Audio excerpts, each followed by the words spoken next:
अस्सलाम वालेकुम जी, कैसे हैं आप सब? मैं ठीक, शुक्र अल्हम्दुलिल्लाह। दुआ करती हूँ आप भी माशाल्लाह ठीक-ठाक रहें, खुश रहें। जिन्ना सोहना मौसम है ना, ਇਹਦੇ 'ਚ ਤੇ ਵੈਸੇ ਖੁਸ਼ ਰਹਿਣ ਨੂੰ ਦਿਲ ਕਰਦਾ ਸੱਚੀ। ਹਰਾ-ਹਰਾ ਤੇ ਖਿਲਿਆ-ਖਿਲਿਆ ਮੈਂ ਤੇ ਅੱਜ ਬਾਹਰ ਨਿਕਲੀ ਤੇ ਮੈਨੂੰ ਤੇ ਕੁਝ ਸਵਾਦ ਆਇਆ ਮੌਸਮ ਵੇਖ ਕੇ। ਦਿਲ ਖੁਸ਼ ਹੋ ਜਾਂਦਾ ਸੱਚੀ।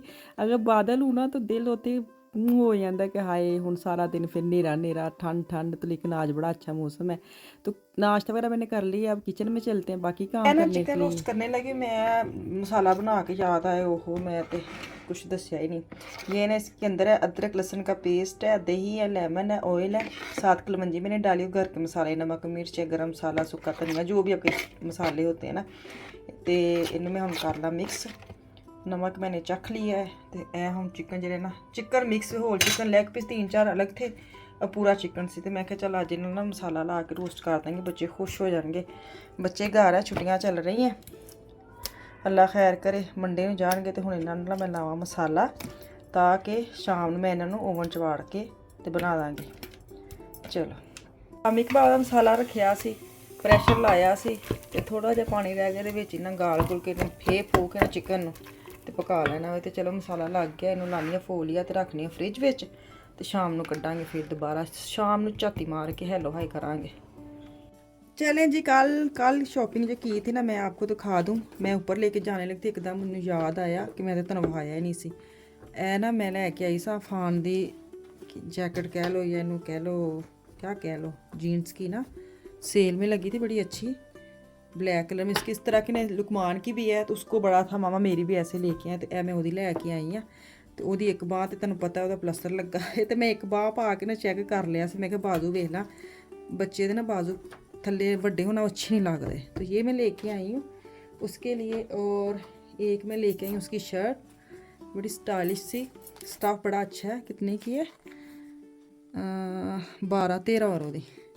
तो यदा स्टफ बड़ा अच्छा है ना, कपड़े दी है लेकिन बड़ा मज़ेदार वाला स्टफ है। ये इसकी शर्ट लेके आई हूँ मैं। इसकी मैंने वीडियो नहीं बनाई, इसकी मेरे पास है, वो मैं क्लिप बाद में शेयर कर दूँगी ताकि तुसी अगर लैके जाना है, क्योंकि अज मैं वीडियो जी पाई वो बड़ी लंबी हो जानी सी। तो इसलिए मैं ना यदी नई वीडियो डाली, मैंने DM की बस डाली थी।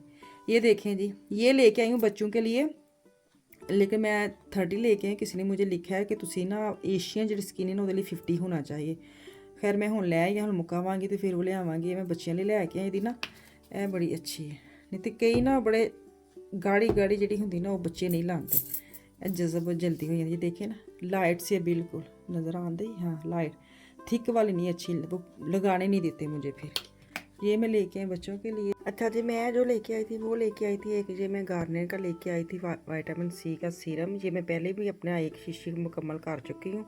मैं पैकिंग जो कढ़ के तुम वहाँ दे ताकि फिर मैंने ना टाइम बचे। तो ये ग्लू बूस्टर सीरम, ठीक है। ये मुझे किसी ने कहा था कि ड्राई स्किन के लिए है, मेरी ड्राई स्किन है, इसके लिए भी ये बेस्ट। अच्छा आपने पता कब लगाने है? मैं जब फेस वॉश करती हूँ ना उसको अच्छी तरह सुखाना है और फिर ये लगाना है, ठीक है। उसके बाद जो मैं लेके आई हूँ इसका मैं ये वाला है ना, हाँ इसका मैं तजर्बा करने लगी हूँ। तजर्बा नहीं करने लगी, इसके रिव्यू बड़े अच्छे हैं। इसके बाद सीरम के बाद मैं ये लगाऊंगी, ये भी लॉरियल का है। हाँ ये देख ले, इसकी फ़ोटो खींच ले तो खींच ले, इसका भी बड़ा ही अच्छा। इसका ना नॉर्मल मैं ना इसका एक इस कलर में था वो मैंने यूज़ किया था, हूँ मैं थोड़ा चेंज करके आ आई हाँ। अगर तुम यह तेरे को नहीं है विटामिन C तो तुम इनू यूज़ कर सकते हो, लेकिन यह अगर तुम लाना है ना तो तुम मुकम्मल फेस जो ना सुकाना नहीं, गिले गिले तो मतलब हल्का हल्का गिला, मतलब हल्का हल्का ना मॉइस्चराइजर रहे तेरे फेस से, फिर तुम इनू यूज़ करना है।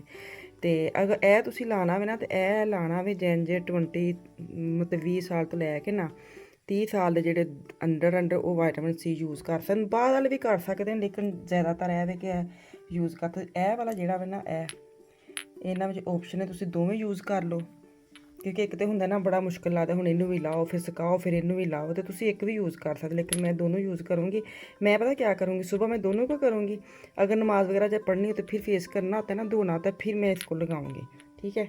अच्छा और क्या था, हाँ एक मैं ये लेके आई हूँ, ये बड़ा रेटिन ऑयल है, आपको पता है ये मैं ले चुकी हूँ, मैं पहले भी दिखा चुकी हूँ। ये सेम मैं दोबारा वापस लेके आई हूँ।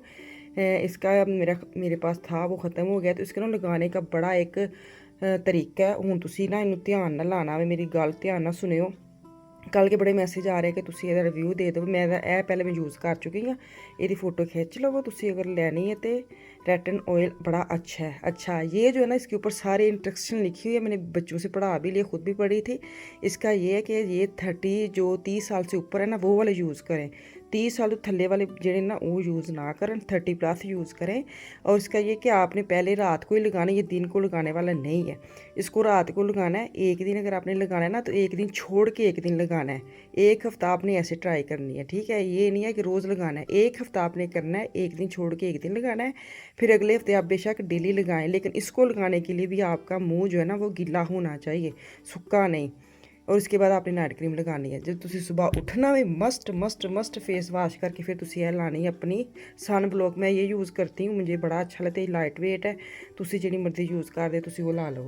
इसको अगर आपने लगाना है उसके सुबह उठते ही आपने मस्ट ये फेस ब्लॉक, ये क्या कहते हैं फेस ब्लॉक कह रही हूँ, सन क्रीम लगानी है। ये वाली मेरी नाइट की है, ये वाली ठीक है, ये दिन की है। अच्छा ये मेरा आई सीरम है, ये देख लें, ये मैं लगाती हूँ दिन को। इसके अंदर मैंने पहले भी शेयर कर चुकी हूँ, ठीक है। हाँ ये हुण जिहड़ा नहीं समझ आई ना मैंने ज़रूर पूछ लियो, मैंने कि मैं डिटेल ना तुहानूं सारा दस छड़िया। अच्छा एक मैं लेके आई थी ये वाला ना स्प्रे लिडल से, तो किसी ने पूछा था तुझे खोल के बहाया ही नहीं। ठहरे मैं खोल लूँ।